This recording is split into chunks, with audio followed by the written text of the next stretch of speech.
Semua video di channel ini mengajarkan vocab dan grammar bersamaan agar para English maniacs paham bagaimana vocab dirangkai menjadi kalimat dengan aturan grammar yang benar.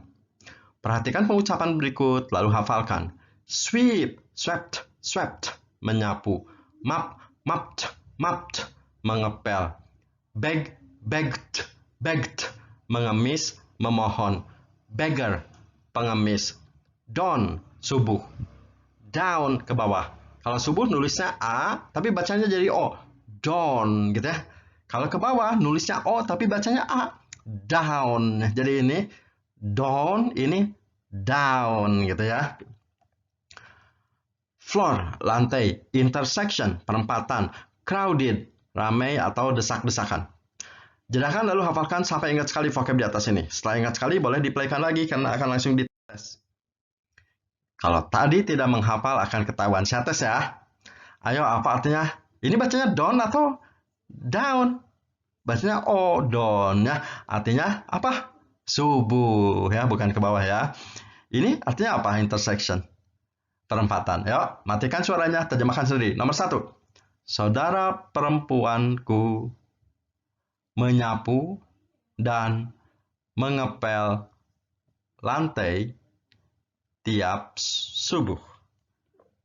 Saudara perempuanku menyapu dan mengepel lantai tiap subuh. Nomor 2. Para pengemis mengemis yang digarisbawahi mundur. Perempatan yang ramai atau sesak itu tiap hari. Para pengemis mengemis di perempatan ramai itu tiap hari. Nih, di sini tadi ada the crowded intersection. Kok diterjemahkannya mundur kayak gini? Perempatan yang ramai itu, gitu ya. Ya. Kok mundur? Ini disebutnya pelajaran compound noun-nya. Nah, bagi yang belum mengerti pelajaran compound noun, kenapa harus mundur? Tonton video saya yang berjudul compound noun ya, atau compound noun part of speech. Hafalkan lagi agar vocabmu makin banyak. Display, displayed, displayed, menjajakan.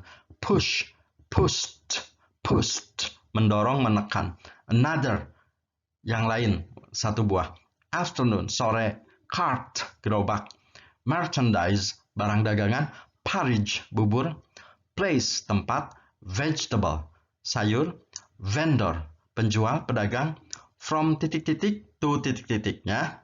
Dari titik-titik hingga titik-titik. Jadi bukan from titik-titik until, salah itu ya. Titik-titik. Jadi bukan from titik-titik till titik-titik, bukan. Tapi yang benar from titik-titik to titik-titik ya. Jelaskan lagi, hafalkan sampai ingat sekali. Setelah ingat sekali boleh di play lagi.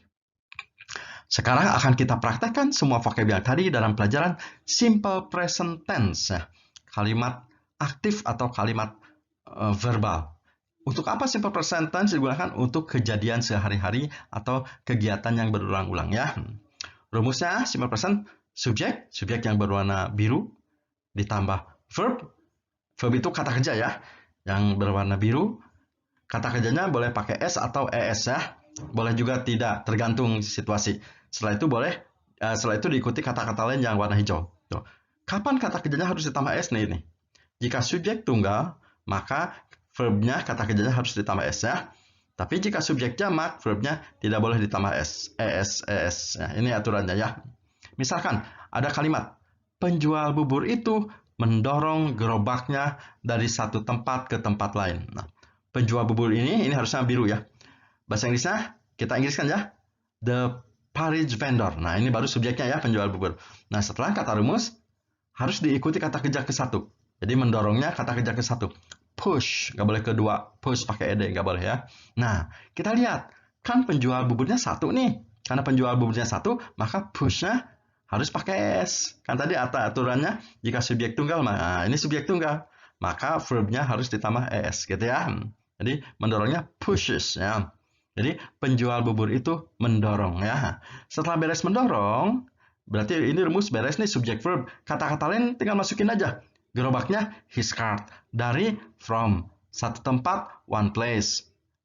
Harusnya ke tempat lain ya, dari satu tempat ke tempat lain. Ke-nya to, another tempat lain another place. Tiap pagi, every morning, gitu ya. Ini maaf salah soal di sini. Soal nomor 2. Jika ada kalimat, para pedagang sayur menjajakan barang-barang dagangan mereka dari sore hingga subuh di pasar ramai itu. Kita terjemahkannya ini ya.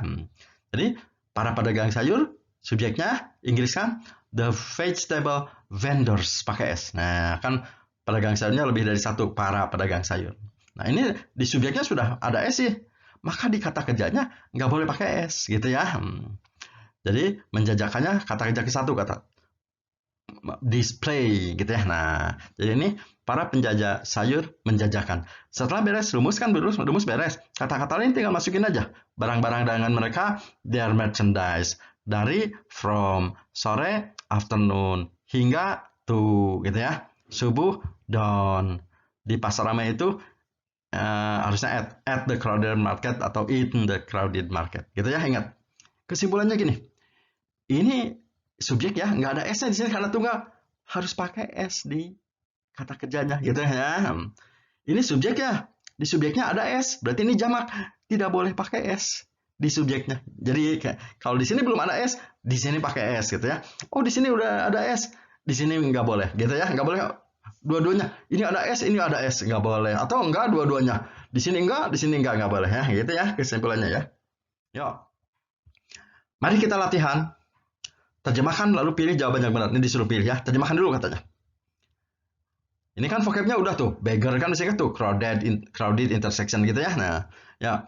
Kata yang digarisbawahi terjemahannya mundur seperti ini ya. Perempatan ramai itu gitu ya. Yuk, terjemahkan. Matikan suaranya, terjemahkan sendiri. Para pengemis mengemis di ini mundur. Perempatan ramai itu tiap hari. Gitu ya. Tuh. Sejumlah pengemis mengambil di perempatan ramai itu tiap hari. Sekarang kita lihat yang benar yang mana nih? Kita lihat udah diterjemahkan yang mana. Oh, tadi di sini ada S, berarti ini udah jamak. Berarti di sini nggak boleh pakai S, berarti yang benar bag ya, yang ini ya, yang tanpa S. Bag ya jawabannya. Jadi ingat kalau di subjek udah ada S, di kata kerja tidak boleh ya. Ini ada pelajaran the crowded intersection. Nah, kok diterjemahkannya terbalik padahal. Jadi perempatan ramai itu, ini disebutnya pelajaran compound noun. Ini video 1, pelajaran compound noun akan diajarkan di video 2 yang judulnya compound nouns atau part of speech gitu ya. Jadi yang belum ngerti compound noun segera tonton video 2. Terjemahkan lagi. Saudara perempuanku menyapu dan mengepel lantai tiap pagi. Ya, saudara perempuanku menyapu dan mengepel lantai tiap subuh ya, dawn subuh. Sekarang kita lihat yang benar. Kalau ini nggak ada S, ini ada S. Ini nggak ada S, ya ini ada S. Yang benar yang mana ya? Kita lihat. Oh, my sisternya, di sisternya kan nggak ada S. Kalau di subjeknya nggak ada S, di verbnya harus pakai S ya. Jadi yang benar yang ada ini sweeps. Nah, ini juga yang ini mops. Yang benar yang ada S-nya ya. Jadi sweeps, mops gitu ya. Lagi. Sekarang terjemahkan dari bahasa Indonesia ke bahasa Inggris, sekarang dibalik. Ya, kalau tadi kan dari bahasa Inggris ke bahasa Indonesia, sekarang lebih sulit sedikit. Dari bahasa Indonesia ke bahasa Inggris. Jadi target video kami harus bisa menerjemahkan bolak-balik Inggris Indonesia, Indonesia Inggris ya. Tapi kita cek dulu vocabnya. Pedagang dari huruf V nih. Masih ingat pedagang dari huruf V? Vendor. Sayur dari huruf V? Vegetable. Menjajakan dari huruf D? Display. Barang dagangan dari huruf M? Merchandise. Dari from, sore, afternoon, hingga to, subuh, dawn. Nulisnya DAWN ya. DAWN tapi baca O, dawn ya. D-nya in, pasar market ya. Ya, harus pakai rumus ini ya, subjek kata kerja ke 1. Para pedagang sayur subjeknya ya, berarti nah ini compound dibalik. The sayur dulu, vegetable vendors pakai S karena para pedagang sayur lebih dari 1 ya. Karena para pedagang sayurnya udah pakai S, menjajakannya jangan pakai S. Display gitu ya. Nah, pakai D boleh barang dagangannya. The merchandise from afternoon to dawn in, pakai D boleh. The market gitu ya. Vegetable vendors display their merchandise from afternoon to dawn in the market gitu ya. Nah, ini kok menjajakannya dari sore ke subuh. Ini pasar induk biasanya dari sore sampai subuhnya kebalik ya. Lagi. Yang digarisbawahi terjemahannya mundur ya kayak gini. Itu the Paris vendor gitu ya. Cek dulu vocabnya. Penjual vendor. Oh, ini Paris. Itu the. Mendorong dari P masih ingat push. Ini carb. Nah, tiapnya every, paginya morning ya. Pakai rumus ini ya, subjek verb 1 ya. Penjual bubur itu dibalik. The Paris vendor. Nah, penjualnya satu ya, satu orang. Di kata kerjanya baru pakai ES sekarang. Pushes ya.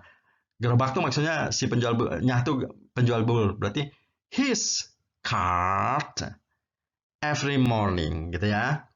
The Paris vendor pushes his cart every morning. Ya, ini kan kenapa di sini pakai ES? Karena di subjeknya tunggal. Di sini nggak ada S, di sini harus pakai S. Gitu kan tadi. Seperti itu ya aturannya. Lagi. Cek dulu sejumlah some. Ini beggar, ini bag, ini at, ini intersection, crowded, everyday gitu ya. Yang di garis bawah ingat terjemahannya mundur ya. Crowded, pakai the boleh. The crowded intersection gitu ya. Sejumlah some. Ayo. Some beggars. Oh, pengmisal lebih dari satu pakai S ya. Some beggars pakai S. Karena di subjek udah ada S, di pengmisal nggak boleh lagi. Beg, jangan pakai S begnya. At, ini mundur. Pakai the boleh. The crowded intersections. Intersection pakai S kan perempatan. Every day gitu ya. Some beggars pakai S. Beg at the crowded intersections every day. Lagi soal terakhir. Saudara perempuanku harusnya S ya, sister. Ini my, ini sweep, ini and, ini mop, MOP ya. Ini floor, ini every, ini day ya. Ya. Saudara perempuanku dulu. My sister. Oh, saudara perempuannya satu ya. Belum pakai S, berarti ya kata kerjanya pakai S. Sweeps pakai S. And mops pakai S. Lantainya pakai the boleh. The floor every day gitu ya. My sister sweeps pakai S and mops pakai S the floor every. Oh, subuhnya every dawn. Maaf ya, day melulu. Tonton ulang dengan suara dimatikan dari awal sampai akhir agar bisa menjawab semua soal tanpa bantuan saya. Terima kasih sudah nonton video kami.